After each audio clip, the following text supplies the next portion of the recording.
साहब ये 2014 में भी हमने देखा, मदन साहब ने कहा अगर बना दे तो बड़ा अच्छा है, वसतुल कल्बी होगी, बड़े खुले दिल से बना दे, लेकिन आपने देखा 2014 में जो भी कमीशन बना उसकी रिपोर्ट आई, तहरीक इंसाफ ने मानने से इनकार की।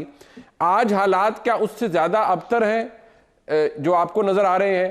और दूसरा ये कि अगर कमीशन बन भी जाता है, चले उसकी कानूनी जी सर नीब इनकार नहीं किया था, पीटीआई ने इनकार नहीं किया था, रिजर्वेशन के साथ उसे एक्सेप्ट किया था सर वो, लेकिन वो बाद में जो 35 पंक्चर और जो जितनी चीजें थी, मेरे ख्याल में उसको उस पर किसी से माजरत करने से उन्होंने इनकार कर दिया था। उन्होंने कहा कि नहीं, वो जो बीच में लिखा गया है उन चीज़ों के अंदर उसकी के लिए जो इंतखाबी कबाहतें हैं या खामियां हैं वो अपनी जगह मौजूद है, लेकिन वो धांधली ज़दा इंतखाब तो फिर भी उसे कहते रहे। वो खैर टर्म्स ऑफ रेफरेंस का भी मसला था शायद उसके अंदर। बट मंसूर साहब, आपको लगता है अब ये मुमकिन है कमीशन बन जाना या कुछ चीज हो जाना इस तरह की?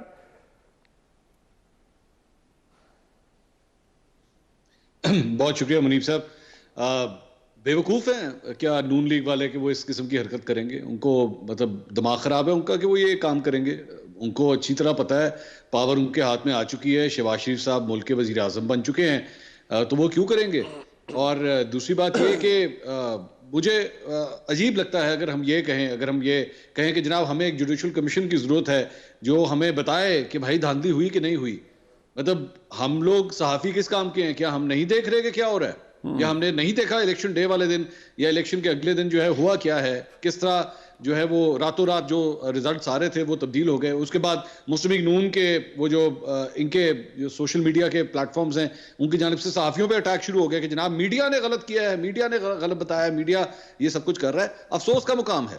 और माजरत के साथ ये थोड़ी देर पहले जो बात हो रही थी कि जनाब वो शहबाज शरीफ साहब जो है जब स्पीच करके हटे और उमर अयूब साहब ने जो है जब स्पीच शुरू की तो वो पीटीवी को पता नहीं था, एक्चुअली पीटीवी इश्तिहारात पे जो है वो दिखा रहा था। गलत बात है ये, झूठ मत बोला जाए, ये झूठ है। ये हकीकत ये है कि एक आदमी आ गया था उमर अयूब साहब के पीछे खड़ा होकर इमरान खान की तस्वीर लेके। हकीकत ये है जिसकी वजह से पीटीवी ने जो है वहां पे शाह से ज्यादा शाह का वफादार कोई था जिसने कहा कट करो, फौरन हटाओ इसको यहां से। और चूंकि पीटीवी हट गया तो तमाम चैनल से उमर अयूब साहब जो है वो गायब हो गए। This is the amount of censorship that this country is facing right now. ये है हकीकत, ये है असल बात। आपको तो बल्कि तारड़ साहब को तो यहाँ पे अल्लाह करे, मैं तो कहता हूँ ये कल वजीर इत्तलात बने ताकि हो सकता है कि हमारे प्रोग्रामों में आके कोई जवाब भी दे सकें, क्योंकि बाकी तो नून लीग वाले बहुत कम ही नजर आते हैं आजकल। तो कम से कम हो सकता है ये जवाब दे सकें। जाके पता कराएं कौन से इश्तिहार चल रहे थे। जो मैंने इश्तिहार देखा वो तो साले जाफर का इश्तिहार चल रहा था। अच्छा, मैंने तो उसी वक्त जाके पीटीवी कट किया। मैंने कहा हो सकता है बाकी चैनलों को किसी ने कुछ कह दिया हो, तो मैं पीटीवी देखता हूं, वहां पे साले जाफर साहब बैठ के उनका इश्तिहार चल रहा था। वो बैठ के तज्जिया और तबसरा कर रहे थे उस वक्त वहां पे बैठ के। अच्छा, तो कोई इश्तिहार वगैरह नहीं चल रहे थे। आप लोगों ने सेंसर किया है। किसने सेंसर किया है? ये जो थोड़ी देर पहले इन्होंने कहा ना तारड़ साहब ने कि शहबाज शरीफ साहब के इल्म में नहीं था, शहबाज शरीफ साहब की हिदायत नहीं थी। ये आने वाली हुकूमत का मोटो है। ये बड़े अच्छे जुमले उन्होंने कहे तारड़ साहब ने। शहबाज शरीफ साहब को इल्म नहीं था, शहबाज शरीफ साहब ने हिदायत नहीं की। ठीक, अगले 3, 4, 5 साल जितनी देर भी हुकूमत रहेगी आप इंशाल्लाह ये जुमला बार बार सुनेंगे।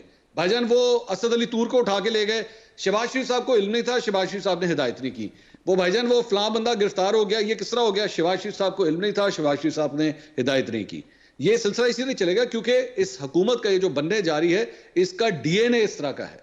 इसके डीएनए के अंदर ये पहला प्रिंसिपल होगा कि शहबाज शरीफ साहब ने को इल्म नहीं था, शहबाज शरीफ साहब ने हिदायत नहीं की। तो अल्लाह करे मैं गलत साबित हूं, अल्लाह करे कि तारड़ साहब जो कैबिनेट में जाके बैठे वो मुझे भी गलत साबित करें और हमारा ये जो तज्जिया है इसे बिल्कुल गलत साबित करें। नहीं, बट ये जो सोशल मीडिया के हवाले से जिस तरह मदद साहब ने कहा कि अब ये एक इशू है ना कि मुझे और आपको या हम सब को पाकिस्तान में अगर प्लेटफॉर्म एक्स को एक्सेस करना है तो आप पहले VPN लगाएंगे, और इसी तरह और बहुत से मसाइल हैं जिनका सामना है। आप किसी सहाफ़ी से एग्री करें, डिसएग्री करें, लेकिन असद तूर हैं वो इस वक्त FIA की तहवील में हैं, इमरान रियाज खान है तो वो भी गिरफ्तार हैं। तो क्या आपको लगता है कि इसमें कोई रोल नहीं होगा तारड़ साहब की हुकूमत का? हर चीज़ के ऊपर यही होगा, सोशल मीडिया के हवाले से भी यही होगा कि वज़ीर आज़म की हिदायत नहीं थी, हमें नहीं पता? मंसूर साहब नहीं, वो तो देखिए अब तो तय हो गया ना कि ये तो शहबाज शरीफ साहब ने आज ये वोट जीता है ना, इलेक्शन तो आज जीता है। हलफ कल उठाएंगे, उसके बाद वो कहेंगे कि भाईजान मुझसे पहले जो कुछ होता रहा मैं उसका जिम्मेदार नहीं हूं, आज से बात करें। लेकिन ये अफसोस है कि आपने वाकई ट्विटर ब्लॉक हुआ है, वो आप नहीं चलने दे रहे। 14 दिन हो चुके हैं मेरे ख्याल में, अब आप नहीं चलने दे रहे।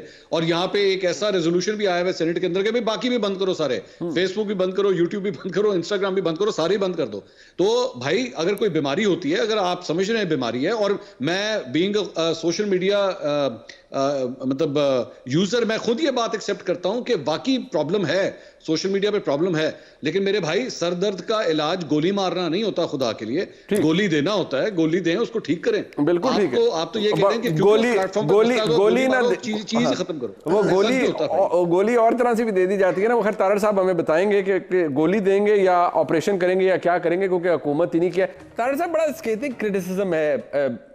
चलें, ये थोड़ा आज बेनिफिट ऑफ डाउट आपको मिल गया, लेकिन मंसूर साहब तो आज भी नहीं दे रहे। उन्होंने कहा जी मैंने पर्सनली चेक किया, कोई कुछ नहीं था, इमरान खान की तस्वीर आ गई और फिर पीटीवी ने उसे ब्लॉक कर दिया। बट चलें, मूविंग अहेड, ये आज़ादी इज़हार राय, इसमें और जिम्मेदारी एक्सरसाइज करने में एक बड़ी फाइन लाइन होगी। कैसे डील कर पाएगी ये हुकूमत के लिए? कभी ट्विटर ब्लॉक हुआ होता है, कभी कुछ हुआ होता है, कभी कोई सहाफ़ी, रिगार्डलेस कि उनके तर्ज सहाफ़त क्या है, उन्होंने सही कहा है, दुरुस्त कहा है, गलत कहा है, जो भी है, उससे कोई एग्री या डिसएग्री बात भी करना, लेकिन FIA का पकड़ ले जाना या किसी और सहाफ़ी का गिरफ्तार हो जाना, how would you deal with this? बहुत शुक्रिया। देखिए, पहली बात तो ये कि मंसूर साहब ने तजिया किया, बड़ा इन डेप्थ किया, मगर मैं तो वसूख से बात कह सकता हूं ना, मैं फ्लोर ऑफ द हाउस मौजूद था। मैं अपनी पार्टी के बिहाफ पे ये कह सकता हूं कि तब कोई डायरेक्शन नहीं गई। और देखिए, पार्लियामेंट के अंदर एक PTV का सिस्टम है, PTV पार्लियामेंट एक अलग चैनल है। अगर डिप्टी स्पीकर ने एक बात की, मैंने उसको फेस वैल्यू पे लिया, मैंने डिप्टी स्पीकर की बात को माना, और डिप्टी स्पीकर ने हिदायत जारी की, तो वापस जब ऑन ए रिज्यूम हो गया तो मैंने उसको भी तस्लीम कर लिया। फ्यूचर क्या होल्ड करता है, आई डोंट नो। मैं ये जरूर कह सकता हूं कि मैं तो इस चीज का एडवोकेट हूं कि एक्स पे बैन खत्म होना चाहिए। मैं तो तमाम सोशल मीडिया के प्लेटफॉर्म्स को यूज करता हूं, और मैं ये समझता हूं कि इसका कोड ऑफ कॉन्डक्ट जरूर होना चाहिए। और ना तो मैं इस चीज का हामी हूं कि जो एक गाली गलोच ब्रिगेड है, जो सिर्फ ट्विटर के ऊपर और तमाम फोरम्स के ऊपर सिर्फ गंद फैलाती है, गालियां देती है, गलीज गालियां देती है, पाकिस्तान के मफाद के खिलाफ काम करती है, झूठे प्रोपेगेंडा साजिशें करती है, कोशिश करती है कि स्टॉक एक्सचेंज ना उठ सके, कोशिश करती है कि मुल्क में इन्वेस्टमेंट ना आ सके, कोशिश करती है कि मुल्क के अंदर केओस और तबाही फैल जाए। देखिए, कोड ऑफ कॉन्डक्ट जरूर होना चाहिए और हमें भी इसको अडेयर करना चाहिए। और मैं इसको स्टेट की तरफ से इंपोज नहीं करवाना चाहता। मैं चाहता हूं तमाम पॉलिटिकल पार्टीज रिस्पॉन्सिबली एक ऐसा चार्टर भी साइन करें ना, कि जिसके अंदर मुल्की मफाद के खिलाफ चलने वाले मामला जो सोशल मीडिया पे होते हैं, उस पर कुछ सेल्फ रिस्ट्रेंट शो करें, कुछ सेल्फ कंट्रोल शो करें, कुछ थोड़ा सा हुब्बुल वतनी का भी सबूत दें। यहां पे शोदा की यादगारों को जमीन पे गिरा के ठुड्डे मारे जाते हैं। एक ज़ियारत आग लगा दी थी दहशतगर्दों ने, एक जिना हाउस जो है वो सियासी दहशतगर्दों ने आग लगा दी। तो देखिए, कोई फर्क तो